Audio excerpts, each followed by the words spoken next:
Welcome back to our town hall. Taking a break from the snow and Capitol riot coverage for a moment to talk cars, because we have not seen much relief in terms of the price we pay. Edmunds.com says the average price of a used car was just more than $29,000 in November. That was 39% more expensive than the November before that. The Associated Press reports that means less than half of American households now have the money that they would need in order to buy one of those average priced used vehicles. It's a pretty staggering number, and it leads to an obvious question. Why are used cars still so expensive? And we took that to Karl Brauer. He's executive analyst for iSeeCars.com. Like we were kind of off the all-time highs that we saw last summer, and there was hope that things would slowly get better, especially with the winter months, and there's usually not as much demand for vehicles, new or used.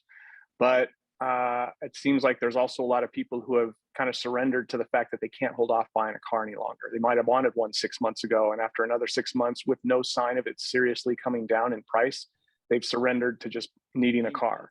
You can tell someone to wait if they can and not buy now because of the crazy prices, and certain percentage might be able to do that, but a certain percentage, the car gets in an accident, the car just will not run any longer. You know, they have to give the car to someone else, give the car back because of a lease time that's up, something like that, and they have to buy. And there's enough churn that's required in the used car and new car ownership world that you end up with demand even when you are telling people not to buy.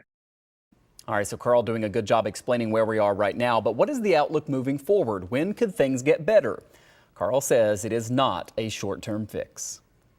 I mean, I think eventually we're going to see some, settling down of the demand versus supply issue that we've seen now, but it probably isn't going to happen for at least 6 to 12 more months. I mean, you've got an issue with this global microchip supply, and you don't fix that overnight. You can't just have more microchips. You got to set up new factories. You got to ensure delivery and the supply chain is working, and there's complications with all of that. There's talk of maybe making some domestic chips again.